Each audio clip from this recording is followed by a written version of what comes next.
In a quiet neighborhood, a small garden stood in the backyard of a modest house. The owner had planted tomatoes, watching them grow with pride and anticipation of the harvest. Day after day, the vines grew lush, and the tomatoes ripened into bright red orbs. Everything seemed perfect until the tomatoes started to disappear. At first, it was a subtle change. A few tomatoes missing here and there, barely noticeable. But then more began to vanish. What once was a healthy crop was now slowly dwindling. There were no signs of animals or disturbances in the soil. Whoever, or whatever, was taking the tomatoes was doing it quietly, without a trace. That's when suspicions arose. The neighborhood wasn't large, and most of the residents kept to themselves, except for one person, Karen. She lived 2 houses down and was infamous in the community for sticking her nose into everyone's business. Karen always had something to say about someone's lawn, someone's mailbox, or someone's kids making noise. She wasn't the friendliest of neighbors, and many suspected that her meddling went beyond complaints. Could Karen be the one taking the tomatoes? The idea seemed absurd at first. Who would steal tomatoes? But with every tomato that vanished, the suspicion grew. Karen was always walking around the neighborhood, keeping an eye on things. It wouldn't be too far-fetched to think she might help herself to someone's garden produce, especially if she thought no one was watching. But without proof, it was just a hunch. Something had to be done to catch the thief red-handed. It was time to put an end to the tomato thefts. A plan was formed to catch the culprit in the act, and that's when the idea of using a camera came into play. A small, discreet camera was set up near the tomato plants, hidden among the leaves and branches so no one would notice. It would record every movement, day and night, capturing whoever was responsible. But just catching the thief wasn't enough. The tomato thief needed to be taught a lesson. That's when the Carolina Reapers came into the picture. These weren't ordinary peppers, they were some of the hottest in the world. Bright red and similar in appearance to tomatoes, Carolina Reapers could fool an unsuspecting thief. And fooling Karen was exactly the plan.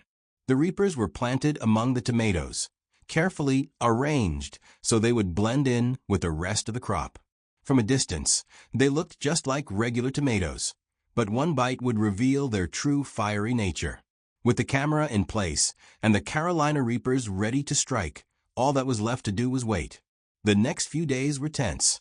Each morning, the garden was checked, and sure enough, more tomatoes disappeared. But this time, some of the Carolina Reapers were missing too. Whoever had taken them had no idea what they were in for. The plan had worked. The camera recorded everything, and there, caught on video, was Karen sneaking into the garden, plucking tomatoes off the vine as if they were her own. She moved quickly, looking around to make sure no one saw her, then slipped back to her house with a handful of tomatoes and a few Carolina Reapers. The next day, the neighborhood was quieter than usual. Karen, who was often seen outside in the mornings, was nowhere to be found. It didn't take long to figure out why. Later that evening, sounds of shouting and cursing echoed from Karen's house. The heat of the Carolina Reaper had finally caught up with her. She had mistaken the fiery peppers for regular tomatoes and taken a bite, only to be met with the full force of the hottest pepper in the world. The burning sensation must have been unbearable. Karen's usual composed demeanor was replaced with frantic attempts to cool down her mouth, but no amount of water or milk could ease the pain quickly. The neighborhood had never heard Karen so loud before. It was as if the Carolina Reaper had given her the shock of her life. But the best part wasn't just that she had bitten into the pepper, it was that the whole thing had been caught on camera. With the evidence in hand, there was no escaping the truth. Karen had been caught red-handed, both stealing tomatoes and unknowingly setting herself up for one of the worst burns of her life. A few days later, when Karen finally showed her face outside again, she was confronted with the footage. There was no denying it. She had been sneaking into the garden, taking the tomatoes without permission, and the camera didn't lie. Karen tried to play it off at first, claiming it was all a misunderstanding. "I thought no one would mind," she said, her voice filled with false innocence. They were just sitting there, ripe for the picking. But the neighborhood wasn't buying it. When she was shown the footage of her stealing the tomatoes and taking the Carolina Reapers, Karen's face turned as red as the peppers themselves. She was speechless, caught in her own lie, with the fiery consequences of her actions still fresh in her memory. But Karen wasn't just embarrassed, she was furious. How dare someone set her up like this?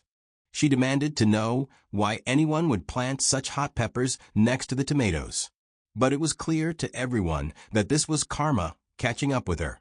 The aftermath of the incident left Karen much quieter than before. She wasn't the same nosy neighbor anymore. Gone were the days of her patrolling the neighborhood, looking for something to complain about. The fiery lesson from the Carolina Reapers had humbled her, and she kept her distance from the garden from that point on. The story of Karen and the stolen tomatoes spread quickly through the neighborhood.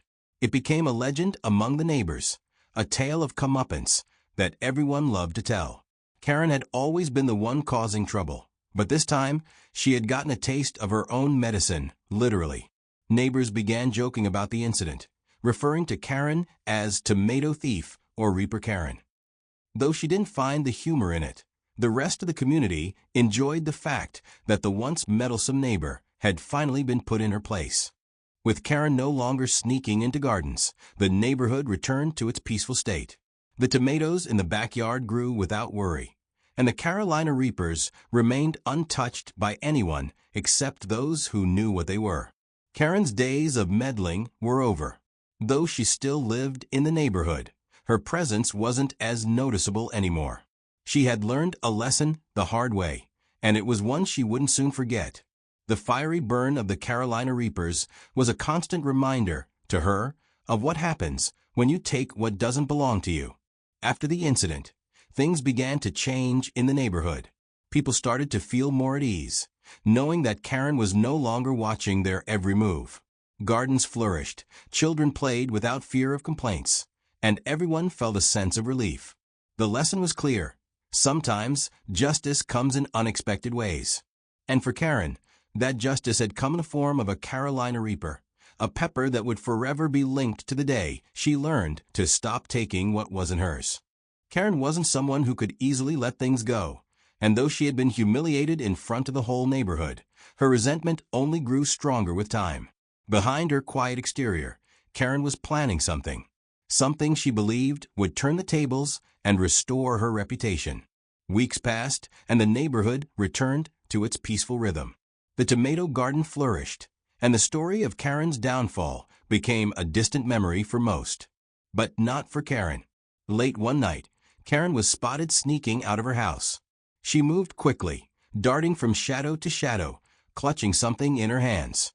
Her target was clear, the very tomato garden that had led to her disgrace. Armed with a pair of scissors and a sack, Karen planned to destroy what had caused her so much embarrassment. She would ruin the garden and make sure that no one could enjoy the fruits she had once stolen. As she reached the edge of the garden, Karen paused, her breath heavy with anger. The rows of tomatoes sat there, glowing in the moonlight, tempting her once again. But this time, she wasn't here to steal. She was here for revenge. Karen knelt down and began snipping away at the vines, cutting down every tomato she could find. The ripe fruits fell into her sack, one after another, until the garden was stripped bare. But Karen wasn't finished yet. She knew that just taking the tomatoes wouldn't be enough. She wanted to make sure the garden never recovered. From her pocket, Karen pulled out a small bottle of liquid weed killer. Her plan was simple: pour the poison into the soil and kill the plants for good. As she unscrewed the cap, her hands trembled with a mix of excitement and fear. She knew this was risky, but in her mind it was worth it. She had to get back at the person who had humiliated her. But just as Karen was about to pour the liquid onto the soil, something unexpected happened. A bright light flashed on, illuminating the entire garden. Karen froze, her heart pounding in her chest. She had been caught. The garden's owner had anticipated something like this. After the incident with the Carolina Reapers, they had installed motion-activated cameras and floodlights around the garden. They knew Karen well enough to expect that she might try something out of spite. And now their precautions had paid off. As the light flooded the garden, Karen was blinded for a moment. She stumbled back, dropping the bottle of weed killer in her panic. Her heart raced as she tried to figure out what to do next. Should she run? Should she try to explain herself? But before she could make a decision, a voice called out from the darkness. "Karen, what are you doing?"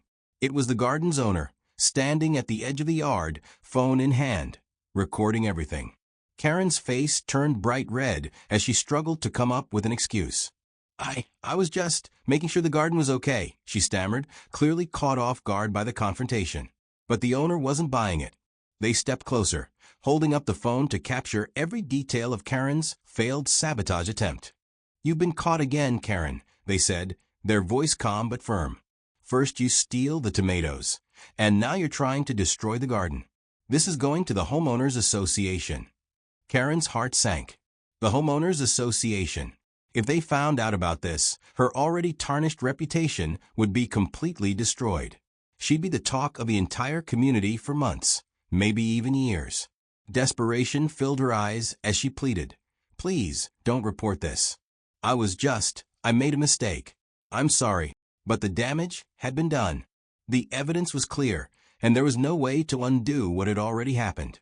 The garden's owner shook their head. "This isn't just about the garden, Karen. This is about you constantly causing trouble in this neighborhood. It's time for you to face the consequences." Karen stood there, speechless, as the weight of her actions finally hit her. The consequences she had been trying to avoid were now inevitable, and there was nothing she could do to stop it. The next day, the video of Karen's late-night sabotage attempt spread through the neighborhood like wildfire.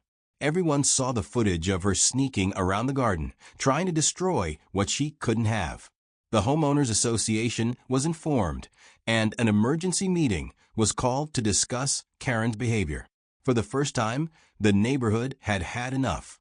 The Homeowners Association decided to take action against Karen. They fined her heavily for trespassing and vandalism, and she was given a stern warning. One more incident, and she'd face legal action. Karen's life changed after that. She became even more reclusive, rarely stepping foot outside her house. Her attempt to regain control of the situation had only made things worse, and now she was more isolated than ever. The neighbors avoided her, and her once feared presence in the community had all but disappeared. But the garden, despite Karen's best efforts, continued to thrive. The tomatoes grew back, bigger and better than before. The Carolina Reapers remained a reminder of the strange and fiery battle that had unfolded in this quiet suburban neighborhood. In the months that followed, the neighborhood settled into a new normal. Karen, once the most vocal and meddlesome person on the block, had been silenced by her own actions. The garden remained a symbol of resilience and justice, a place where neighbors could gather and laugh about the time the notorious tomato thief got more than she bargained for. Karen, meanwhile, spent most of her days inside, watching from behind her curtains as life moved on without her. She had learned the hard way that her actions had consequences, and that sometimes the simplest things like a garden of tomatoes could lead to the most unexpected outcomes. In the end, Karen's downfall wasn't just about the stolen tomatoes or the Carolina Reapers. It was about the choices she had made, and how those choices had led her to where she was now. Isolated, humiliated, and with no one to blame but herself. And so, the story of HOA Karen became a legend in the neighborhood, a tale of comeuppance, of fiery consequences, and of the garden that had brought an entire community together.